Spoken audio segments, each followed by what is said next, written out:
Ya, Shalom Colors. Sebuah karunia yang besar buat saya, anugerah Tuhan yang tidak terhingga. Kalau sampai hari ini boleh berdiri dalam pelayanan untuk memberikan nutrisi rohani bagi setiap Colors dimanapun Anda berada.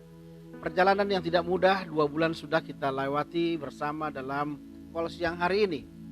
Kita bersama-sama membedah firman-firman Tuhan untuk memastikan bahwa setiap orang firman Tuhan adalah nutrisi yang baru yang menguatkan tubuh, menguatkan jiwa kita, menguatkan roh kita. Nah, hari ini kembali dalam seperti yang saya sampaikan beberapa hari yang lalu, sepanjang minggu ini kita masih membahas tentang 7 series, tentang double honors, penghormatan 2 kali lipat. Pertanyaan yang menjadi dasar daripada acara kita, tema kita adalah mengapa para pemimpin rohani, gembala-gembala harus dihormati 2 kali lipat.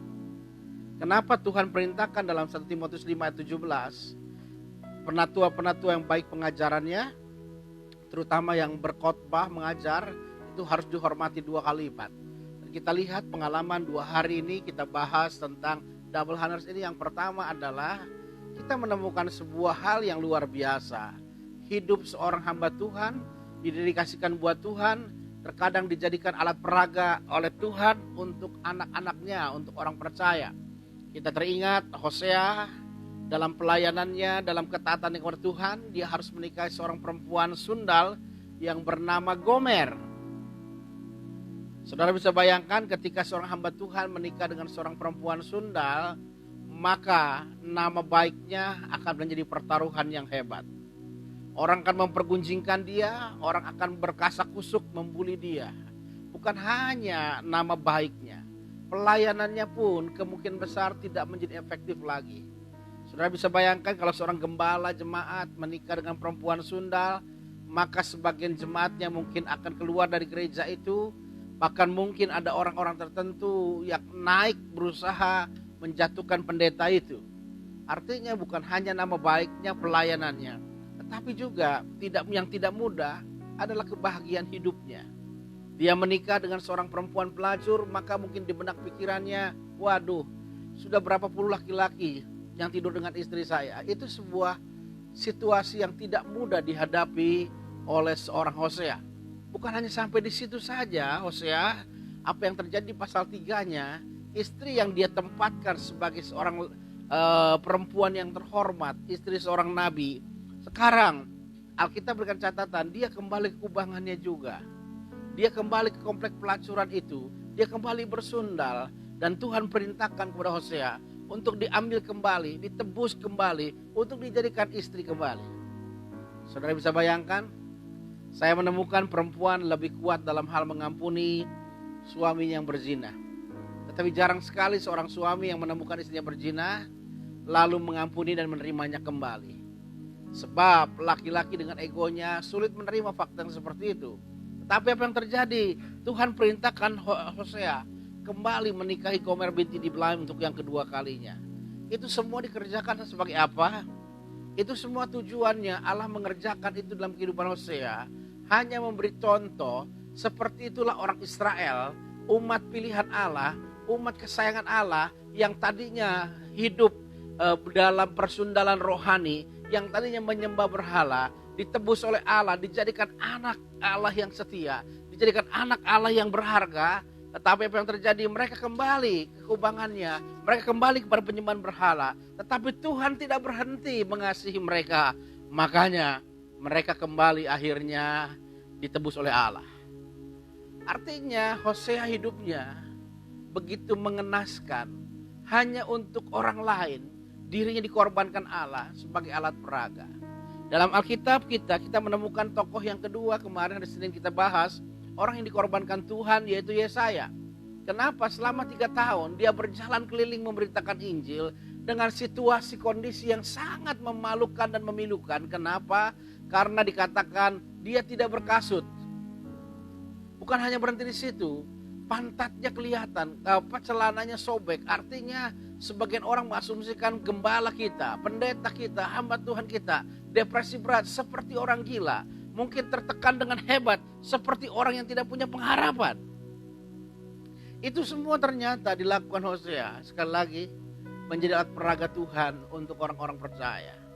Hari ini sangatlah kita tidak bijak, sangatlah kita tidak tahu diri jikalau begitu banyak hamba-hamba Tuhan di sana hidupnya ditentukan Tuhan mengerjakan sebuah hal yang belum tentu menyenangkan dagingnya hanya untuk orang lain, hanya untuk jemaat. Dan sangatlah tidak elok kalau kita tidak bisa menghormati mereka seperti apa yang Tuhan kehendaki ya. Yang kedua, kemarin kita bahas juga tentang bahwa seorang hamba Tuhan itu harus dihormati karena Allah menghargai urapan yang Tuhan percayakan dalam hidupnya. Harun menjadi tokoh intelektual penyembahan berhala, patung lembu emas. 3.000 orang mati, tapi Harun tidak dihukum Tuhan. Ketika Harun memberontak bersama Miriam kepada Musa karena Musa menikahi perempuan Kus, maka apa yang terjadi? Miriam kena kusta. Mereka berdua yang memberontak pada Musa, tetapi yang hanya kena kusta hanya Miriam. Kenapa itu bisa terjadi? Kenapa Harun luput dari murka Allah? Harun luput dari penghukuman Tuhan? Ternyata kuncinya sederhana. Tuhan menghargai otoritas yang Tuhan berikan kepada Harun sebagai imam besar. Makanya cara Tuhan mengambil Harun untuk kembali ke pangkuan Bapa di sorga, artinya Harun mati dengan cara yang mudah sekali, yaitu kapan? Ketika Tuhan perintahkan mereka naik ke Gunung Hor.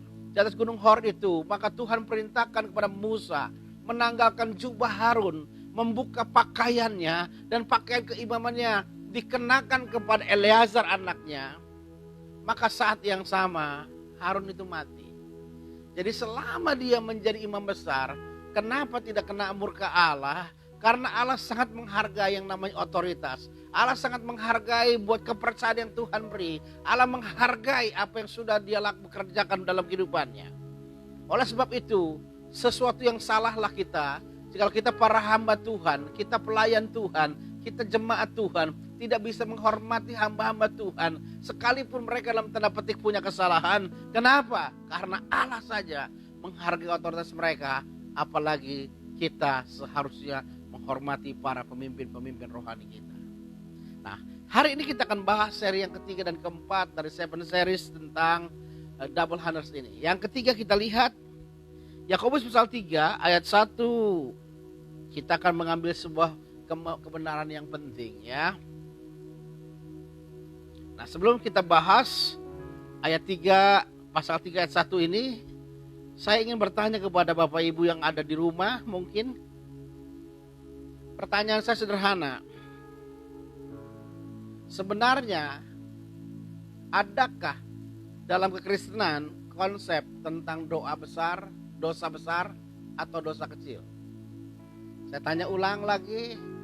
Sebenarnya secara teologis ada enggak istilah dosa besar, dosa kecil? Maka kita berasumsi sebenarnya dosa itu tidak ada yang besar, tidak kecil, sama saja. Artinya dosa mencuri uang 10.000 itu sama dengan mengkorupsi 1 juta. Di mata Tuhan sama, upahnya adalah maut. Tetapi kalau saya memberikan istilah yang agak sedikit berbeda, karena hanya sekedar untuk membedakan saja, saya berani katakan sebenarnya ada perbedaan dosa besar dan dosa kecil. Perbedaannya di mana? Perbedaannya bukan di jenis perbuatannya. Perbedaannya adalah dari siapa pelakunya. Artinya siapa pelakunya itu menentukan dosa ini dosa besar atau kecil. Bukan dari jenis perbuatan, tapi dari siapa pelakunya. Coba kita lihat Yakobus pasal 3 ayat 1. Yakobus pasal 3 ayat 1 demikian. Saudara-saudaraku, janganlah banyak orang di antara kamu mau menjadi guru. Sebab kita tahu, perhatikan, bahwa sebagai guru akan dihakimi menurut ukuran yang lebih berat. Penulis kitab Yakobus memberikan catatan dalam pasal 3 ayat 1-nya, janganlah banyak orang di antara kita yang mau menjadi guru. Bicara guru adalah pengajar, bicara guru adalah teladan, bicara guru adalah orang yang ada di garis terdepan. Sebab Alkitab bilang begini, sebab kita tahu bahwa sebagai guru kita akan dihakimi menurut ukuran yang lebih berat. Kebenaran yang ketiga hari ini yang kita mau simpulkan, mengapa kita harus memberikan penghormatan 2 kali lipat kepada bapak-bapak rohani kita, hamba-hamba Tuhan kita.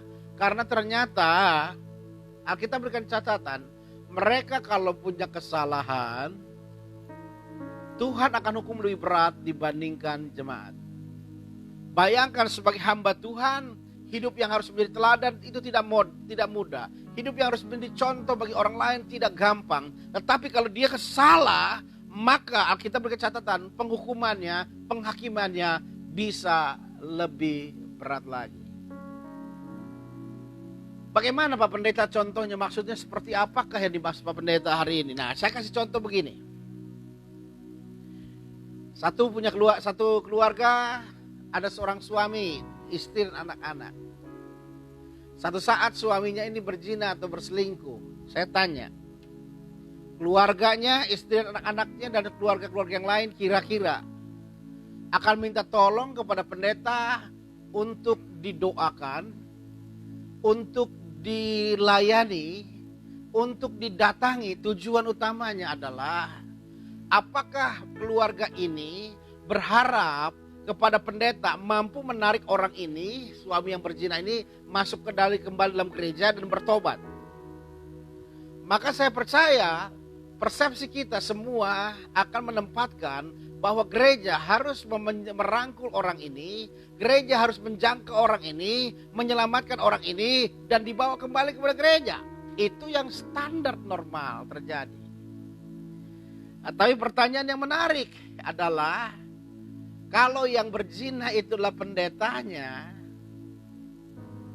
perzinahan yang sama dilakukan oleh jemaat, perzinahan yang sama dilakukan oleh pendetanya. Hari ini pertanyaan saya, jemaat akan berusaha menarik pendeta itu masuk kembali dalam gereja atau menendang keluar dari gereja? Saya percaya tidak sedikit orang yang ambil keputusan yang kedua. Pendetanya melakukan perzinahan sama dengan yang dilakukan oleh jemaatnya, tetapi respon penghakiman dan penghukumannya berbeda. Maka tidak sedikit, banyak sekali jemaat yang akan mendongkel dia keluar dari gereja, menendang dia keluar dari gereja. Jenis perbuatannya sama, dosanya sama, itu berzina. Tetapi karena yang melakukannya seorang hamba Tuhan, yang melakukannya seorang pendeta, maka apa yang terjadi? Respon, apa yang terjadi? Ekspektasi, apa yang terjadi? Penghakiman, penghukuman yang dia terima berbeda standarnya dengan orang lain. Saudara bisa bayangkan betapa nelangsanya hidup seorang hamba Tuhan. Dia mempertaruhkan kehidupannya kadangkala dengan yang tidak sepadan dengan apa yang dia hasilkan. Saudara bisa bayangkan kesalahan yang sama dilakukan oleh orang yang berbeda. Seorang jemaat melakukan dosa dengan seorang hamba Tuhan yang melakukan dosa. Tetapi efeknya, penghakimannya, penghukumannya akan mendapatkan perlakuan yang berbeda. Makanya saya bilang begini, seringkali saya bicara berjemaat begini. Kalau saya tahu mengerti poin-poin ini sebelum saya jadi pendeta, mungkin saya tidak mau jadi pendeta. Kenapa? Karena sebagai hamba Tuhan, kalau kita melakukan kesalahan yang sama dengan jemaat, penghakimannya bisa lebih berat dan bisa lebih menyakitkan dibandingkan jemaat biasa. Saudara bisa bayangkan itu? Jadi yang ketiga, sederhana kita dapatkan sebuah kebenaran yang penting, bahwa kenapa pemimpin rohani kita harus dihormati 2 kali lipat. Karena pertaruhan mereka dalam hidup mereka untuk mendapatkan berkat dan mendapatkan hukuman sangat tidak seimbang. Saudara bisa bayangkan kalau pendeta ditipu orang, maka orang menuntut dia mengampuni orang yang menipunya. Tapi kalau jemaat yang ditipu orang akan bilang hajar ble, sikat ble, sate dia.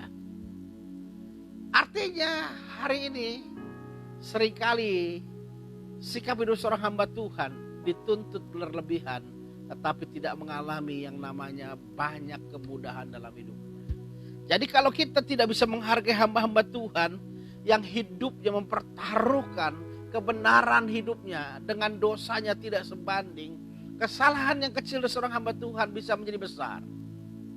Oleh sebab itu maka anak-anak Tuhan kita harus sadar. Yang ketiga, kenapa kita harus menghormati para pemimpin rohanimu? para gembala-gembalamu, para hamba-hamba Tuhan yang dalam hidupmu, yang Tuhan percayakan dalam kehidupanmu. Karena sekali lagi, hamba Tuhan mempertaruhkan hidupnya antara yang positif, yang baik yang dia terima, dan yang tidak baik yang dia tidak terima, itu tidak sebanding. Dengan kata lain, hari ini banyak hamba Tuhan dalam kehidupannya yang menjadikan kehidupannya sebuah struggle, perjuangan yang tidak mudah. Kalau dilakukan yang benar, maka orang bilang wajar dia hamba Tuhan melakukan yang benar. Tetapi satu kesalahan saja dia lakukan, maka habislah seluruh apa yang dia bangunnya. Contohnya begini Bapak Ibu. Kalau ada seorang hamba Tuhan yang senang besukin, datengin jemaat-jemaat yang susah, yang sakit dia datangin.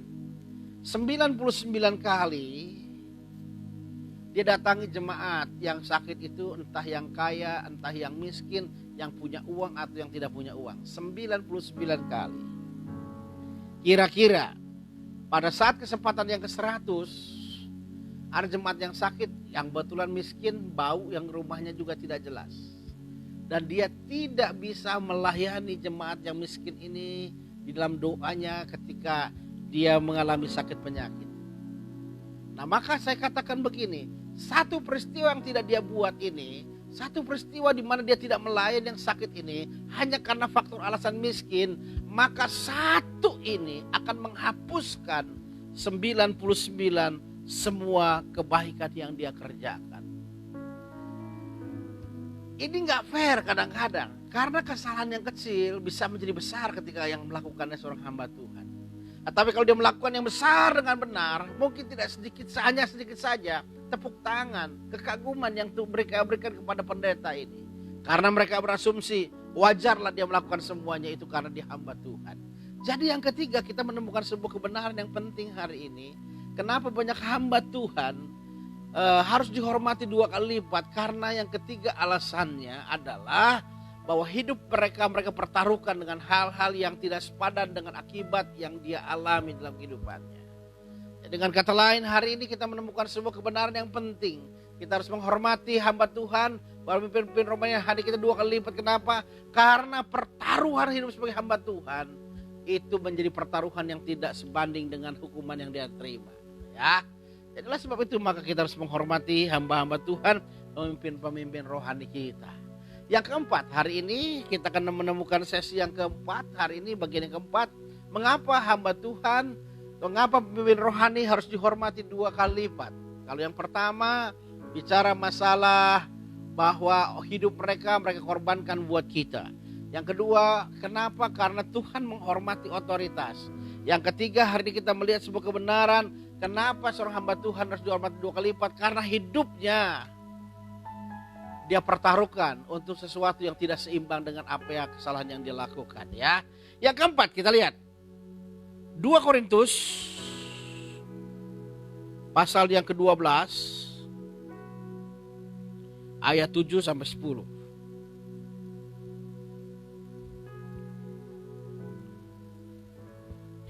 2 Korintus pasal yang ke-12 ayat 7 sampai 10 berkata demikian. Dan supaya aku jangan menikahkan diri karena penyataan-penyataan yang luar biasa itu, maka aku diberi suatu duri dalam dagingku, yaitu seorang utusan iblis untuk menggocok aku, supaya aku jangan menikahkan diri. Tentang hal itu aku sudah 3 kali berseru kepada Tuhan, supaya utusan iblis itu mundur daripadaku. Tetapi Tuhan menjawab kepadaku, cukuplah kasih karuniaku bagimu, sebab justru dalam kelemahanlah kuasaku menjadi sempurna. Sebab itu terlebih Kristus turun menaungi aku, karena itu aku senang dan rela dalam kelemahan, dalam siksaan, dalam kesukaran, dalam penganiayaan, dalam kesesakan karena Kristus. Jika aku lemah, maka aku kuat. Paulus adalah seorang hamba Tuhan yang kita kenal sebagai miracle makers, pembuat mujizat yang hebat. Sepanjang pelayanan Paulus dia banyak melakukan mujizat yang luar biasa. Tapi yang menarik, Paulus ini memiliki sebuah kelemahan, yaitu ada penyakit yang diidap tubuhnya. Duri dalam daging adalah personifikasi daripada penyakit yang di dalam tubuhnya, yang sampai kepada kematiannya. Tuhan tidak menyembuhkan penyakit Paulus ini. Tujuannya apa? Alkitab bilang gini, supaya aku jangan menikahkan diri karena penyataan-penyataan Tuhan yang luar biasa. Tapi kita nggak bahas ini. Jadi yang pertama, kita pasti sadar, ke poin yang keempat, bagian yang keempat ini, bahwa setiap pemimpin rohani, setiap gembala, setiap pemimpin rohani dalam sebuah gereja adalah pemimpin rohani yang siap dipertontonkan kelemahannya. Paulus punya kelemahan, dia menderita sepanjang hidupnya sampai dia mati. Ada penyakit yang tidak disembuhkan, penyakit yang diidap tidak tersembuhkan sampai dia mati. Timbul pertanyaan dalam diri kita, kenapa pemimpin rohani sehebat apapun juga punya kelemahan dan kekurangan yang dipertontonkan, yang dapat dilihat oleh orang banyak. Alasan yang pertama, supaya mereka tidak menjadi sombong. Jadi hari ini percayalah, semakin saudara mendekat erat dengan gembala-gembalamu, dengan pemimpin-pemimpin rohanimu, maka engkau akan lihat dengan lebih jelas, lebih tegas kelemahan dan kekurangannya. Saya dulu waktu berkuliah 6 tahun, saya bekerja dalam sebuah pelayanan gereja lewat televisi. Dan saya punya pemimpin yang hebat. Sampai hari ini pemimpin itu masih ada. Dan pemimpin ini luar biasa sampai hari ini. Tetapi kalau saya ditanya apa kekurangannya, maka 6 tahun saya melayani bersama dengan dia, saya bisa menyebutkan banyak hal tentang kelemahan dan kekurangannya yang orang lain tidak lihat kalau tidak menjadi dekat. Demikian juga waktu yang sama, saya melayani di sebuah gereja karena saya sekolah Alkitab. Hari Sabtu dan Minggu saya melayani di sebuah gereja. Dan gembalanya sampai hari ini menjadi salah satu gereja yang besar di Jakarta. Dan banyak orang kagum dengan pendeta ini karena memang hebat dan luar biasa. Tetapi kalau saya disuruh menyebutkan beberapa kekurangannya, kelemahannya, maka saya bisa menyebutkan dengan cepat dan lancar tanpa harus berpikir. Kenapa? Karena saya bisa lihat kelemahan dan kekurangannya.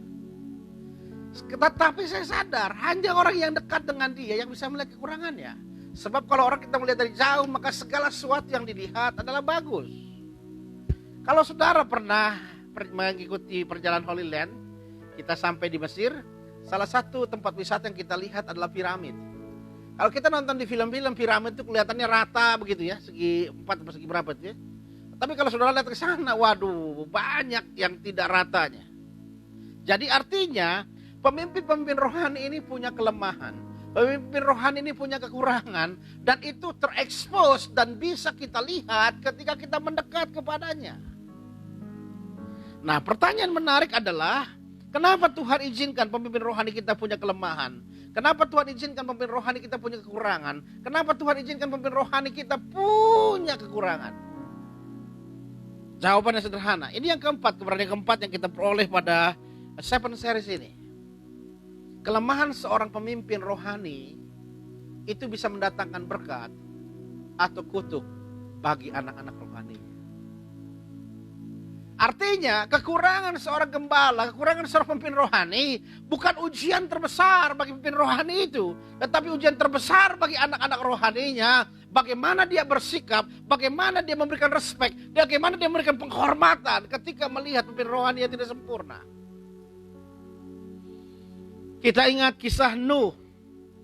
Satu saat Nuh minum anggur karena Nuh adalah manusia pertama setelah air bah yang bercocok tanam. Dan dia bertani pohon anggur. Dan ketika dia minum anggur, dia kehilangan kontrol dirinya. Dia puaskan minum anggur sampai dia mabuk. Dan ketika dia mabuk, dia kehilangan kontrol dirinya. Dan apa yang terjadi? Dia menjadi telanjang. Apa yang terjadi? Lihat, ada 3 anaknya dibagi 2 kelompok. Yang pertama Ham, 1 orang sendirian. Yang kedua Sem dan Yafet. Ham melihat ketelanjangan Nuh bapaknya. Sem dan Yafet juga melihat ketelanjangan bapaknya. Tetapi reaksi, respon, cara menghargai pemimpin rohaninya, orang tuanya nih menentukan berkat atau kutuk. Ketika Ham melihat ketelanjangan bapaknya, maka respeknya kepada bapaknya tidak dia perlihatkan. Dia menjadi menyinyir, menjelek-jelekan, menceritakan aib bapaknya di luar. Dan apa yang terjadi akibat dia menceritakan aib bapaknya di luar, ketika Nuh sadar dari mabuknya, maka Ham menjadi anak yang terkutuk. Beda dengan Sem dan Yafet. Dalam situasi yang sama, dia melihat ketelanjangan bapaknya, dia tahu kekurangan bapaknya, tetapi apa yang dia lakukan? Dia masuk ke tenda bapaknya dengan berjalan mundur sambil membawa kain, sambil menutupi ketelanjangan Nuh. Apa yang terjadi setelah Nuh sadar? Maka Sem dan Yafet diberkati oleh Nuh. Hari ini engkau ring 2 para pemimpin rohani, engkau diaken-diaken atau majelis-majelis. Tantangan terbesar yang kau hadapi hari ini, masihkah engkau respect kepada pemimpin rohanimu ketika engkau melihat kelemahan dan kekurangan mereka? Sebab kelemahan dan kekurangan hamba Tuhan, ujiannya bukan buat gembalanya, tetapi ujiannya buat kita, orang-orang ring 2-nya, orang-orang ring 3-nya, orang-orang yang dekat dengan dia. Semakin sudah dekat dengan dia, biasanya semakin sulit kita memberi respect kepada pemimpin rohani kita. Dan itulah sebabnya banyak orang yang hidupnya tidak diberkati. Seperti Ham yang terkutuk. Tetapi hari ini kita mengajar seri yang keempat atau bagian yang keempat hari ini. Kita tetap harus menaruh respect kepada pemimpin rohani kita. Sekalipun dia punya kelemahan dan kekurangan. Orang itu adalah orang yang setia. Kalau saya pernah menonton perjalanan biografi seorang prajurit tempur yang hebat namanya LB Murdani. Dia seorang yang katanya dipercaya oleh Presiden Soeharto, bahkan dia seorang yang hebat karena salah satu tokoh intelijen dalam ketentaraan militer Indonesia. Satu saat ketika dia mengingatkan Pak Harto tentang anak-anaknya yang dikatakan mungkin anak-anaknya agak sedikit kurang baik dalam bisnisnya, Pak Harto marah dan dia kehilangan banyak jabatan yang dipercayakannya. Tapi waktu saya nonton di Metro TV, pengakuan beberapa orang, apa yang terjadi? Sekalipun dia dipinggirkan, tetapi dia menaruh respek dan hormat kepada Pak Harto. Maka kalau ada orang-orang joke, bercanda, menjelekan Pak Harto, sekalipun Pak Harto yang meminggirkan dia marah. Kenapa? Karena dia tahu sebagai seorang bawahan, dia harus hormat kepada pemimpinnya. Kalau orang di dalam dunia militer bisa melakukan hal yang itu, kenapa dalam gereja Tuhan kita kehilangan respect ketika kita melihat pemimpin rohani kita punya kelemahan dan kekurangan? Padahal kita harus akui, tidak pernah ada pemimpin rohani yang sempurna, yang tidak bercacat dan tidak bercela. Oleh sebab itu maka hari ini poin yang ketiga dan keempat memberikan penjelasan buat kita. Kenapa pemimpin rohani kita harus dihormati 2 kali lipat? Karena yang ketiga, poin yang ketiga hari ini, karena mereka mempertaruhkan sesuatu dengan sesuatu yang tidak bernilai. Arti pertaruhan yang tidak seimbang. Yang kedua, kenapa pemimpin rohani kita harus dihormati 2 kali lipat? Poin yang keempat maksudnya hari ini, karena mereka justru kekurangan dan kelemahan mereka itu menjadi berkat bagi orang-orang yang respect kepada hidupnya. Ya. Jadi besok hari kita berjumpa lagi dengan poin yang kelima dan keenam. Dan nanti hari Jumat kita akan berjumpa dalam poin yang ketujuh dengan hamba Tuhan Bapak Rinson Butar-Butar dari Jakarta ya. Kita tetap akan live streaming di akun saya ini. Dan saudara bisa menonton, menyaksikannya, pembelajaran yang hebat dan luar biasa. Dan jangan lupa saudara yang terkasih, saya menyampaikan pengumuman untuk callers yang di Cikampek khususnya. Kita sudah mendapat edaran dari Menteri Agama bahwa ibadah akan diperbolehkan kembali tatap muka. Jadi sekarang tinggal kita mendapatkan edaran dari Bupati, Kecamatan ya untuk letak ibadah. Nah untuk mempersiapkan ibadah tatap muka tetap protokoler COVID-19 diperlakukan kepada kita. Artinya yang pertama, setiap jemaat Tuhan yang ikut ibadah wajib hukumnya menggunakan masker. Kenapa? Mencegah penyebaran COVID-19. Yang kedua, setiap jemaat akan disediakan tempat untuk cuci tangan dan sabun dengan air yang mengalir ya. Yang ketiga adalah kita akan melakukan disinfektan dalam gereja supaya semuanya bisa berjalan dengan baik dan kita terlindungi dari penyebaran COVID-19 ini. Itu saja beberapa yang saya sampaikan ya. Mari kita berdoa. Bapa yang baik, kami bersyukur pada hari ini. Pelajaran yang tidak mudah buat kami, menaruh respek kepada pemimpin rohani kami, apapun kekurangan dan kelemahan mereka. Sebab tanpa mereka kami tidak akan pernah ada. Oleh sebab Tuhan, berkati setiap umat-Mu yang mendengarkan firman hari ini, agar firman menjadi rema yang menghidupkan setiap kehidupan mereka semua. Terima kasih Bapak, terima kasih. Hanya dalam nama Tuhan Yesus Kristus kami bersyukur, kami berdoa. Haleluya, amin. Jangan lupa nanti malam kita ketemu dengan call malam. Kita online lagi malam bersama dengan Bapak Pendeta Max Melkiano Masih, bicara tentang new strength, kekuatan yang baru ya. Selamat beristirahat, Tuhan berkati kita.